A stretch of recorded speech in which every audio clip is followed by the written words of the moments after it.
Hi, my name is Kitty Coy of UBU Health and Wellness Coaching, and welcome to my New Year, New You mini challenge webinar. Today we're going to talk about what a healthy breakfast looks like and why it's so important. We're also going to talk about the basics of meal planning and how to make it easy.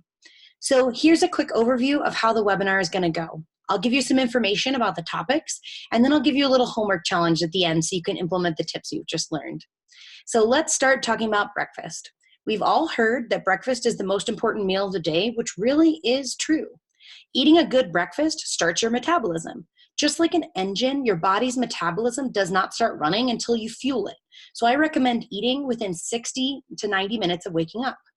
Skipping breakfast dramatically impacts your blood sugar and sabotages your eating habits for the entire day, making it harder to achieve your health goals. One study found that people who skipped breakfast 5 days per week were 55% more likely to develop type 2 diabetes. So breakfast should be one of your largest meals of the day. A lot of people have told me that it's hard for them to eat breakfast in the morning because their stomach doesn't like accepting food, but this is because they've been consistently skipping breakfast, which trains your stomach to not react to food in the morning. So if you start eating breakfast, your body will adjust, and if you're one of those people that really struggles to eat in the morning, just start with a few bites at a time. Be sure to plan, prep, and maybe even make your breakfast ahead of time. So being short on time isn't a problem, and I don't have time for breakfast is not an excuse. There are plenty of delicious, healthy breakfasts that can be made ahead of time. So what exactly is a healthy breakfast? You might be surprised. A good breakfast should have 1 to 2 cups of vegetables, 4 to 8 ounces of protein, depending on your gender and weight, and 1 to 2 servings of healthy fats. It should also have complex carbs, which come from fruits and vegetables, beans and lentils, quinoa, sweet potatoes, and steel-cut oats. The important aspects of a balanced, healthy breakfast are the protein, fiber, and healthy fats, which are slow to digest and help you feel full longer. So there are plenty of ways to get vegetables into your breakfast. You can add veggies to your eggs or eat a vegetable hash on the side. You can put veggies in your smoothies or enjoy a side salad with your breakfast. You can even eat a veggie burger. Just be sure that they're one of the ones made with mostly vegetables and not a meat replacement burger. Good sources of protein for your breakfast are plain full-fat Greek yogurt, chicken, turkey, cottage cheese, eggs, bison, cheese, bacon and ham, sausage, and protein powder. Some good sources of fat, healthy fats for your breakfast are avocados, eggs, seeds and nuts, grass-fed butter. Cheese also has some fat in it, as well as any seed or nut butter. And an example of some good breakfasts: overnight oats with banana, nut butter, and chocolate protein powder. That's one of my favorites. Southwestern omelets with black beans and tomatoes, onions, bell peppers, and topped with avocado. Smoothies are amazing for breakfast. You can put 1 serving of fruit, a giant handful of power greens or another vegetable, plain full-fat Greek yogurt, and protein powder. A quick side note about smoothies and why they're so awesome: you can switch up the fruits and the veggies and the protein powders. There are limitless combinations, which keeps it interesting. So some of the foods to avoid during breakfast are bread, muffins, donuts, cereals, and granolas, as these are all processed and full of simple carbohydrates. You want to avoid simple carbs in the morning because your metabolism isn't fully operational yet. Since your body is in a state of insulin resistance, these quick burning glucose from the simple carbs is more likely to be stored as fat. Be aware that even many whole wheat breads aren't great for breakfast. Many of them have added sugars, and due to lack of regulation around food labeling, they can be labeled as a whole wheat bread, even if they have less than 1% whole wheat. So if you're gonna eat whole wheat bread, choose wisely and be sure to read the label and ingredients. Generally, you want to minimize and avoid processed foods as much as possible, but this is especially true for breakfast. Avoid fruit juices, pre-made smoothies, protein and granola bars, as these are typically full of added sugars, so be sure to read the labels and ingredients.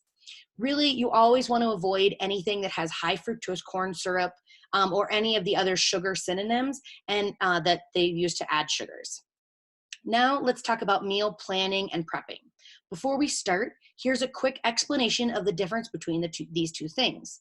When I say meal planning, I mean looking at recipes, making a plan for the week, and creating grocery lists. When I say meal prepping, I'm talking about actually chopping and preparing the food. So how to start meal prepping? First and easiest way is just to start by making large portions of every meal when you cook. I usually double or even quadruple all the recipes that I make. Save the leftovers for future meals that week in individual containers. Then remember to eat them within the next 3 to 5 days or throw them in the freezer. Choose a handful of recipes that you like and rotate through them. Keep it really simple. Start with 2 recipes for breakfast, 2 for lunch, and 2 for dinner. If you made 4 servings of each of these, it would get you through the first 8 days of your meal plan.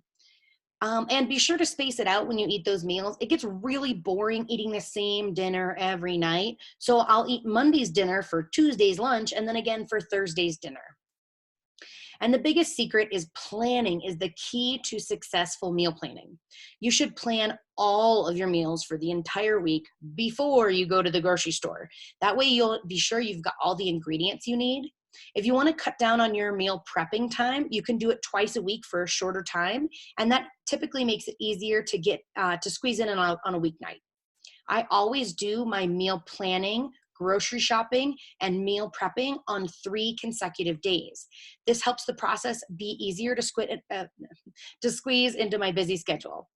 Keep it simple. Plan 1 to 2 weeks of meals and repeat it until you've got a hang of the process of meal prepping.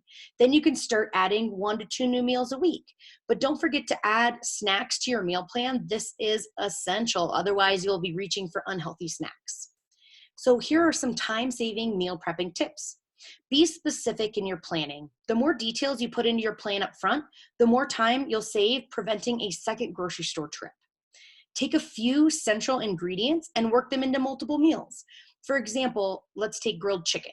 I'll cook 8 chicken breasts at a time and then work them into 3 to 4 different meals, like grilled vegetables with quinoa and chicken and veggies. Then we'll do chicken tacos and grilled chicken on salad. And boom, there you've got half of your meal plans for the entire week covered by those 3 meals.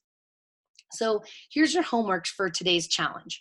Based on what you just learned, brainstorm 2 to 3 balanced breakfasts that will fit in your morning routine.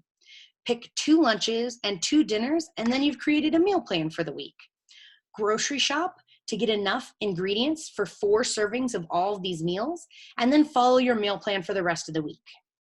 Hopefully this webinar gave you a good idea of why balanced breakfast is so important and how to create your own meal plan. If you're ready to learn more about healthy habits and achieve some serious improvements in your health in 2020, join my 6 Weeks to Success program. We'll cover the basics of how to easily integrate nutrition, fitness, and mindfulness into your daily routine. I'll teach you tips and tricks that will help you squeeze extra minutes and seconds out of your day that will help you improve not only your health, but your entire quality of life. Because this program was created for busy individuals, it'll teach you life hacks about how to add these things to your schedule without taking very much time out of your day. As a result, you'll feel better, have more energy, improve stress resilience, increase your muscle tone, and cardiovascular fitness. To learn more, check out my website at ubuwellnesscoaching.com and click 6 Weeks to Success on the homepage. Thank you so much for joining this webinar. I'll see you tomorrow for day 3 of the challenge, where we talk about how meditation and gratitude can totally change your life. See you then. Thanks.